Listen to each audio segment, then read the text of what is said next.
Hello, welcome back. This week we're gonna start working on the actual rigging of the character.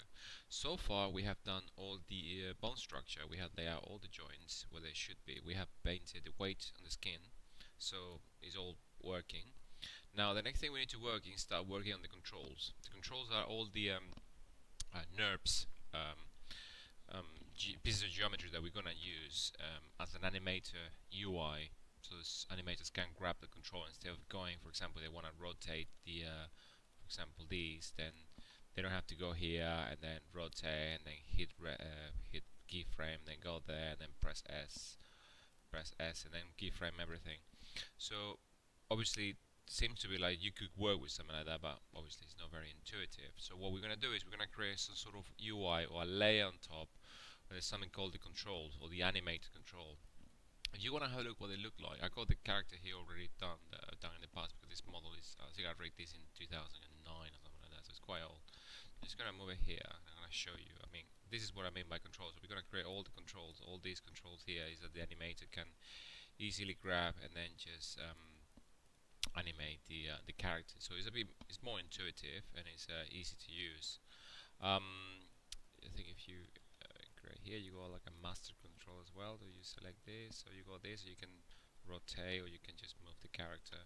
So this is what we're gonna create. We're gonna create all these little gizmos, something that you can just go and use for the character to move. So for example, if you want to animate the clavicle, it's easy just to have a control that does this instead of just going to the joint and then rotate individually and then keyframe individually.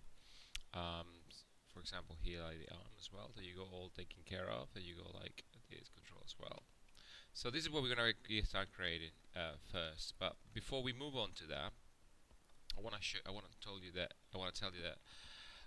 the first thing we need to do is just I'm gonna create like an FK-IK system.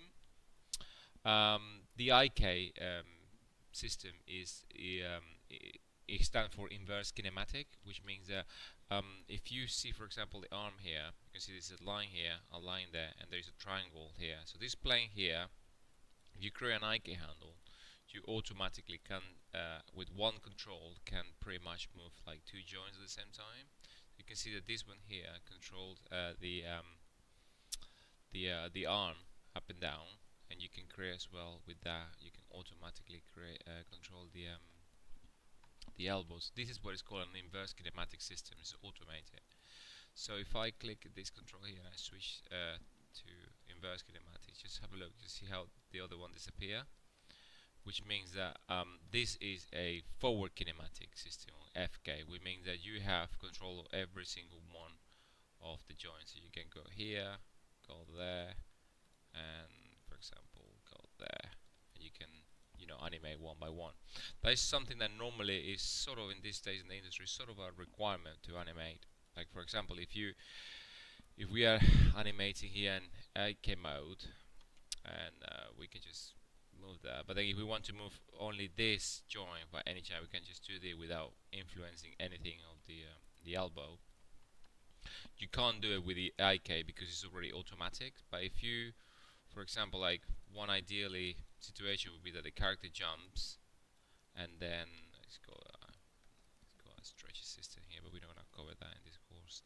So for example, if I say I'm gonna animate till here, and then suddenly when I'm this, I'm just gonna go and move the arm there. So I can probably go here, switch it back to IK, make sure that obviously it's all automated like that, and then we can just go and animate this like this without touching anything or the elbow.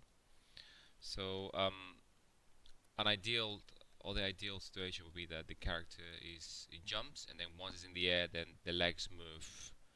Just for example, the lower part of the legs instead of just moving, because with the IK everything is automatic. So if I want to just go there and then jump, you see everything is taken care of. This joint is moved, this joint is rotated. So if I want to just, for example, jump and then suddenly I just want to move this bit here just to do a rotation here without touching this, then I can switch to the IK and then I can perform that.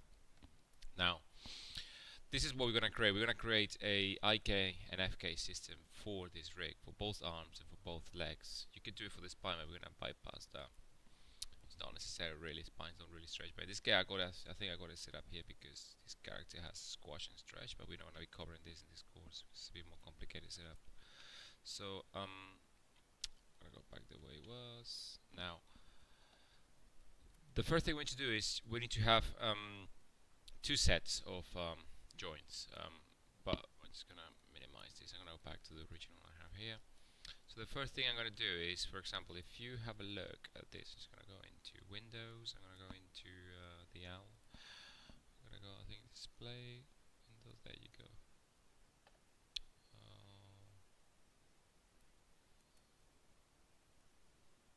Is that the outliner? No, the outliner is there.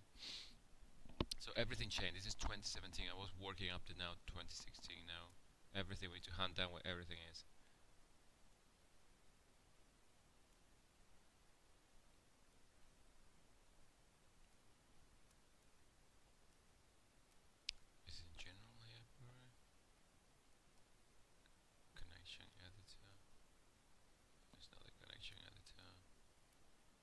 Attribute, channel content, VC content stuff. That's all stuff is new.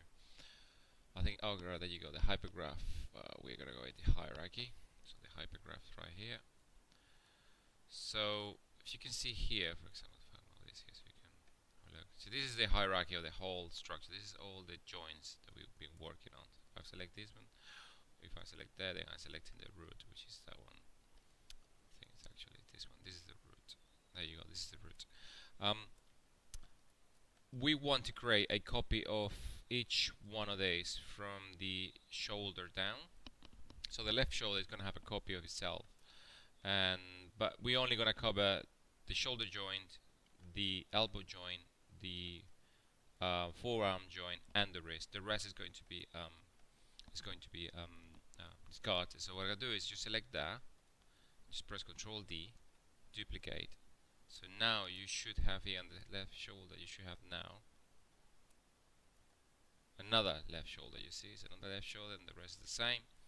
But we want only the left shoulder, elbow, forearm, and wrist. The rest from here down, we're just gonna delete. So we just go there, and then we're gonna have to rename this. So we're gonna create another copy of this.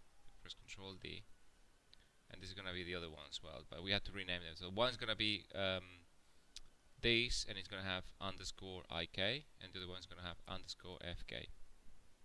I just want you to do it now because obviously when we do the class I'm going to explain why I'm doing this properly there in the class. But pretty much in a nutshell what it is that we are going to use something called the set driven keys. So we're going to use the rotation of the original left shoulder and downwards to control the rotation of the other one. So when we switch from one to another, we can make sure that the one that is bound to the skin is going to be controlled for all the two. So, but we're going to do that. But I just want now to have that set up so when we work later on, we don't have to go back and redo things or just uncheck stuff, make sure that it doesn't break the rig. So I'm just going to take these two, I'm just going to rename it. So one, like I said, is going to be underscore IK, and the other one's going to be underscore FK. Okay. So I'm just going to stop here now. I'm going to do that, and then I come back when I have done both sides and both legs, and I'm gonna show you what I've done there. Alright, okay, I'll see you in a bit, bye bye.